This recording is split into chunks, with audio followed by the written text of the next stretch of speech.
నమస్కారం.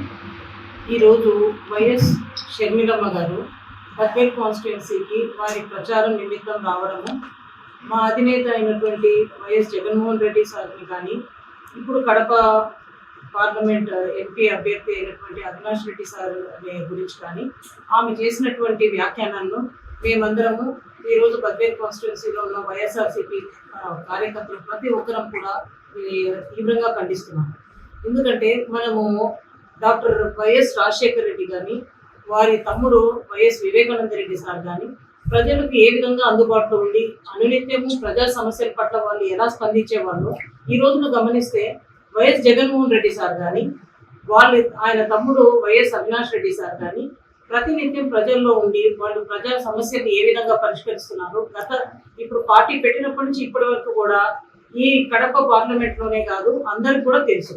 ఎస్పెషల్లీ బద్వేల్ కానీ కడప ఏరియాలో కానీ ఇక్కడ ప్రతి ఒక్కరికి కూడా అవినాష్ రెడ్డి సార్ ఎంత అందుబాటులో ఉండి ప్రజా సమస్యల పట్ల ఏ విధంగా స్పందించేది కూడా అందరికీ తెలుసు.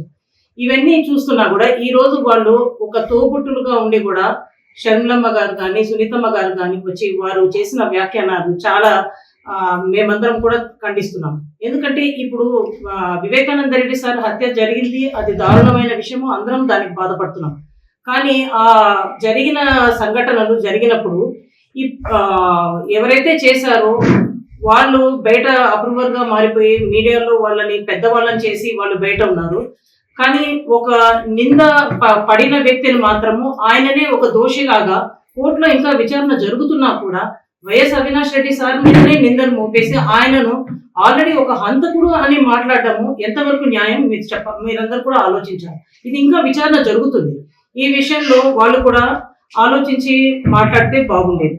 ఇంకొక విషయం ఏంటంటే ఈ రోజు వాళ్ళు తోబుట్టులుగా షర్మిలమ్మ గారు కానీ సునీతమ్మ గారు కానీ జగన్మోహన్ రెడ్డి సార్ వెంట లేకపోయినప్పటికీ ఈరోజు నేనున్నాను. ఒక బద్వేల్లో ఒక ఎస్సీ కాన్స్టిట్యున్సీలో ఒక ఎమ్మెల్యే అభ్యర్థిగా నేనున్నాను. మా హస్బెండ్ చనిపోయినప్పుడు ఏ విధంగా సార్ వచ్చి నన్ను నాకు అన్నదమ్ములు లేకపోయినా ఒక తోబుట్టులాగా నాకు నిలబడ్డారు. ఈ రోజు రెండోసారి నాకు టికెట్ ఇచ్చారు.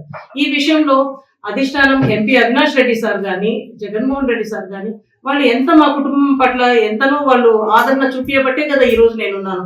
నాలాగా నేను గడప గడపకి వెళ్ళినప్పుడు ప్రతి కుటుంబంలో కూడా అక్క చెల్లెమ్మలు కానీ పెద్దవాళ్ళు కానీ ప్రతి ఒక్కరు కూడా, నేను ఇది చెప్పేది అతిశయోక్తి కాదు. ఈ రోజు మీరు రండి మాతో పాటు. మేము వెళ్ళిన ప్రతి ఇంట్లో కూడా జగన్మోహన్ రెడ్డి సార్ మాకు ఈ మేలు చేశారు, మాకు ఒక అన్నలాగా ఒక తమ్ముడులాగా, పెద్దవాళ్ళు అయితే మా బిడ్డలాగా అని మాట్లాడుతున్నారు. ఇది ఎటువంటి అతిశయోక్తి కాదు. ఈరోజు మీరు సార్ వెంట లేరు, కానీ సార్కి ఇంతమంది మేమంతా కూడా జగన్మోహన్ రెడ్డి సార్ కానీ అవినాష్ రెడ్డి సార్ కానీ మేమంతా సపోర్ట్గా ఉన్నామన్నది ఎటువంటి అతిశయోక్తి కాదు. మాలాంటి అక్క చెల్లెమ్మలు ఎంతో మంది సార్కి సపోర్ట్ ఉన్నారు. ఈ విషయమై మీ అందరికీ నేను చెప్పదలుచుకునేది ఏంటంటే, ఇలాగా ఒక నిందల్ని ఆల్రెడీ ఒక ప్రూవ్ అయిపోయిన విషయం లాగా అంత పెద్దవాళ్ళు మాట్లాడడం అనేది మేమందరం కూడా ఖండిస్తున్నాం. ఇది ఇంకా జరుగుతూ ఉంది విచారణ. ఎవరైతే చేశామన్న వాళ్ళని పక్కన పెట్టేసి మీరు నిందలు మోపి వాళ్ళని ప్రూవ్ చేసేసి ఇట్లా ప్రొజెక్ట్ చేయటం అనేది ఇది ఒక పొలిటికల్ అజెండా లాగానే మనం పరిగణించాలని మేమందరం కూడా మీ దృష్టికి తీసుకురావడం జరుగుతుంది.